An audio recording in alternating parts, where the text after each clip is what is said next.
Assalamualaikum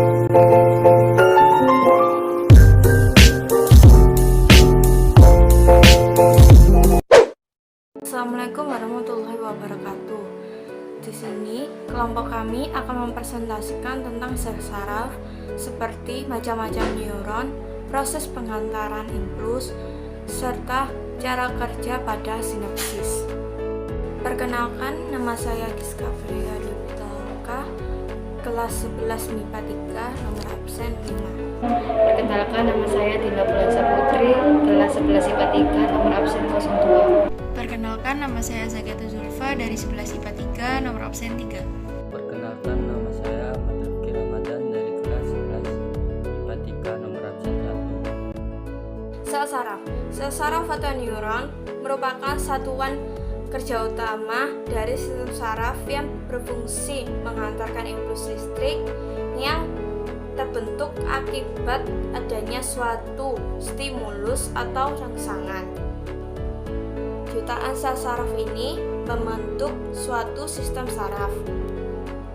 Setiap neuron terdiri dari satu bagian yang di dalamnya terdapat sitoplasma dan inti sel.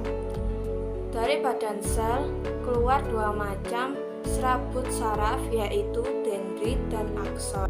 Dendrit berfungsi untuk menghantarkan impuls ke badan sel saraf, sedangkan akson berfungsi untuk mengirimkan impuls dari badan sel ke sel saraf yang lain. Setiap neuron hanya mempunyai satu akson dan minimal satu dendrit. Kedua serabut saraf ini berisi plasma sel. Pada bagian luar akson terdapat lapisan lemak yang disebut myelin yang dibentuk oleh sel Schwann yang menempel pada akson.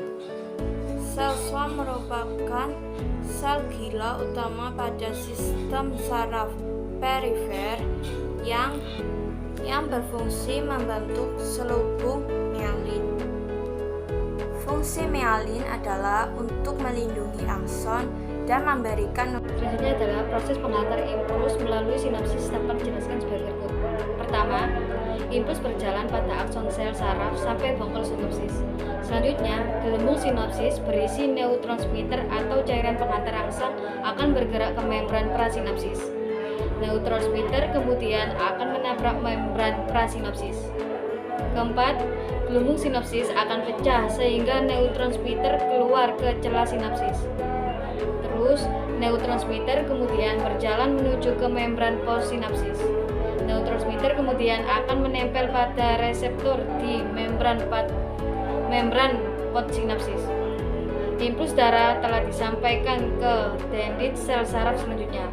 Setelah melakukan tugasnya, neurotransmitter akan dinetralkan dan kembali ke bongkol sinapsis. Di sini saya akan menjelaskan tentang cara kerja pada sinapsis. Apabila impuls sampai pada tombol sinapsis, segera neuron mengirimkan neuron transmitter. Selanjutnya, neuron transmitter dibawa oleh vesikula sinapsis menuju membran prasinapsis. Kedatangan impuls tersebut membuat permeabilitas membran prasinapsis terhadap ion Ca2+ meningkat atau terjadi depolarisasi. Sehingga ion Ca2+ masuk dan merangsang vesikula sinapsis untuk menyatu dengan membran prasinapsis. Bersama kejadian tersebut, neuron transmitter dilepaskan ke dalam celah sinapsis melalui eksositosis. Dari celah sinapsis, neuron transmitter ini berdifusi menuju membran pasca sinapsis.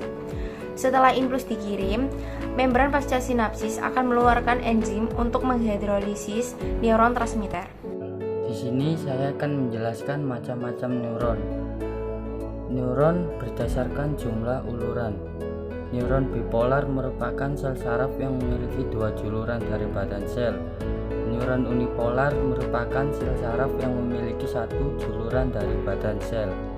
Neuron multipolar merupakan sel saraf yang memiliki satu akson dan lebih dari satu dendrit. Neuron ini merupakan jenis yang paling banyak ditemukan di vertebrata. Neuron berdasarkan fungsi. Neuron sensorik merupakan sel saraf yang berfungsi untuk menghantarkan impuls dari reseptor atau alat indera menuju ke otak atau sumsum tulang belakang. Neuron motorik merupakan sel saraf yang berfungsi untuk membawa impuls dari otak sumsum menuju tulang belakang ke efektor atau otot kelenjar dalam tubuh. Neuron konektor merupakan neuron berkutub banyak atau multipolar yang memiliki banyak dendrit dan akson. Neuron konektor berfungsi untuk meneruskan rangsangan dari neuron sensori ke neuron motorik.